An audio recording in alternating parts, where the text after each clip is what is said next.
See, I'm noticing that people got time to figure things out, and they're allotted that time to figure things out until it comes to the conversation in which men marry more than one woman.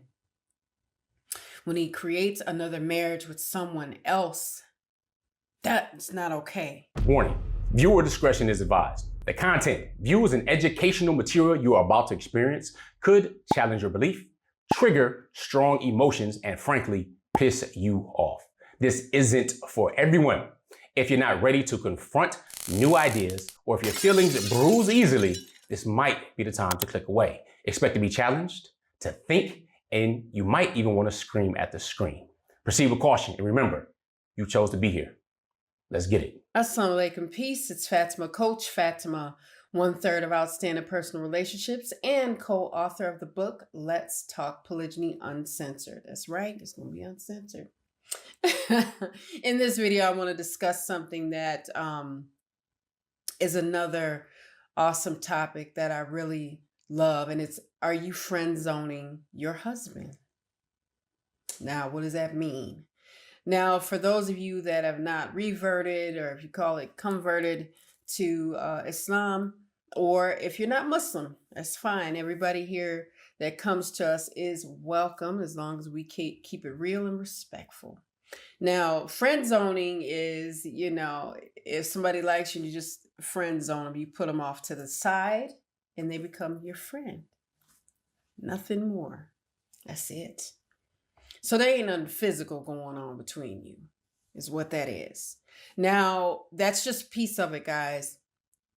Part of it, another part of that is your husband your friend? Do you have a friendship with him? Now, I'm going to go back to the first part, which is friend zoning. Now, some people that are, some wives have said, you know what? He got married again. I have no use for him outside of paying bills and taking care of me financially. I get it. I understand.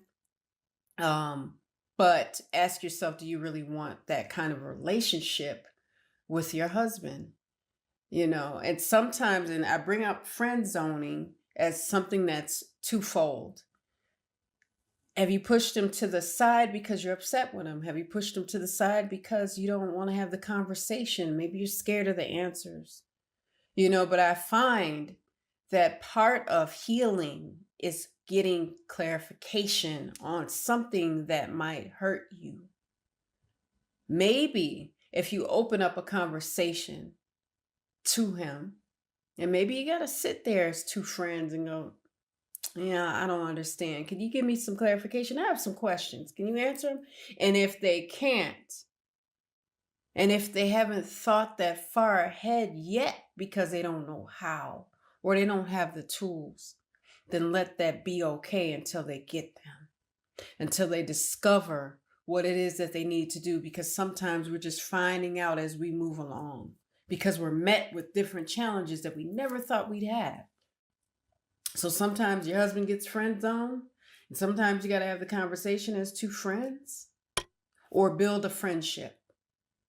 Then that places him in a friend zone. That doesn't mean you're not the wife anymore.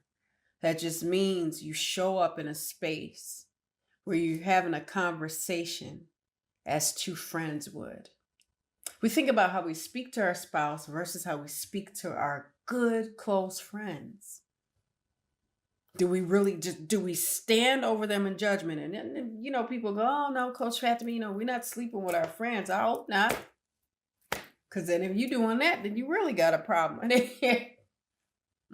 Careful. Anyway, it's important to build a friendship within the marriage. It's important to get to a space where we're not friend zoning each other. And we're taking care of the business that married people take care of. But sometimes it can get awkward. Sometimes you're hurting so much. That's the last thing on your mind. But sometimes you got to have that conversation in order to get back with each other and make sure that everything's right in the world between you two. That doesn't mean you're not going to get met with more trials and tribulations. That doesn't mean that the conversation is going to be easy, but it's not an impossibility. But part of being friends and part of being lovers and part of being spouses is coming together and setting or laying your judgment to the side. Because then that is an environment of safety and sanity and serenity. And that's where hard conversations can begin. When you say, you know what? I'm going to take this wall down so we can have a conversation. And your husband can say, okay, I'm going to take my force field down so that we can have the conversation. But I don't know everything yet. I'm still figuring it out. See, I'm noticing that people got time to figure things out, and they're allotted that time to figure things out until it comes to the conversation in which men marry more than one woman. When he creates another marriage with someone else, that's not okay. I don't want to hear it. I don't want to talk about it. I don't want to hear your experience. I don't want to be understanding. I want to sit and be judgment and in judgment, and I want to protect my ego.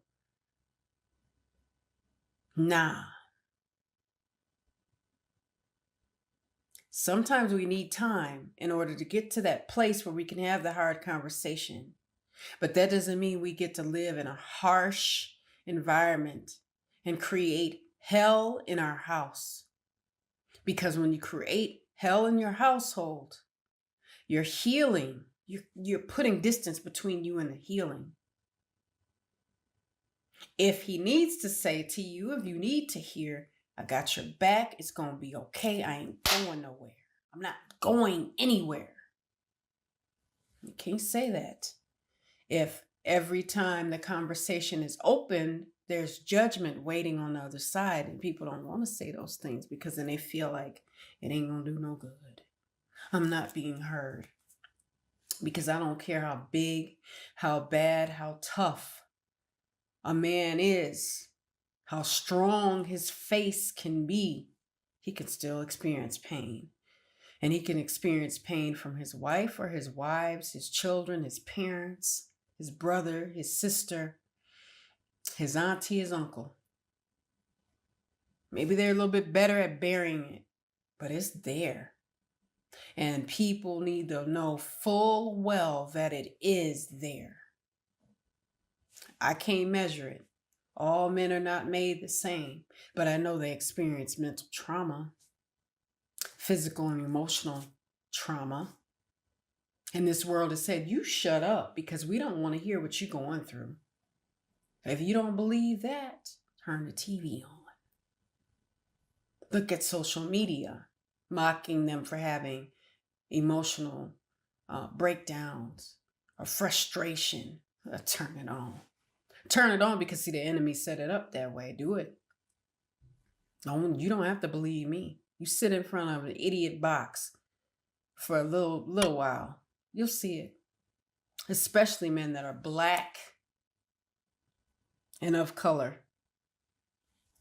But that's a whole nother video. I'll have to film that and sometime in the near future. But let's open up the conversation at the appropriate time. Talk to our husband, talk to our friend, let them talk to their wife, talk to their friend.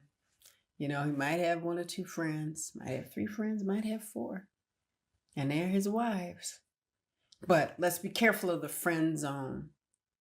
Let's make sure it's a healthy space and not somewhere that we just try to shove them to the side and erase who they are, who they're trying to be, who they've been for us. Let's kind of remember the goodness in our husbands, the goodness in our husbands when they're our friends too, okay? So I hope you all got some gems from this video. I hope you enjoyed this video. I enjoyed speaking to you all. I always say that because I always mean it. And if I didn't mean it, I wouldn't say it. Now, with that, make sure you all are following us on our social media platforms, on YouTube and on Facebook at Outstanding Personal Relationships, and on IG at Outstanding Relationships. Make sure you are commenting, liking, and subscribing, and make sure that you put in the comments, husband, my friend, in the comments, okay? Now, I'm Coach Fatimah, one third of outstanding personal relationships. And I'm going to leave you all with a little GLC. But before I do, make sure you're visiting us for details about our coaching and counseling at outstandingpersonalrelationships.com/store for details. And I will see you guys in the next one. Here's a little GLC. Make sure you're growing intentionally, loving fearlessly, and connecting on a higher level every single day. I will see you all in the next one, inshallah. Assalamu alaikum. Peace.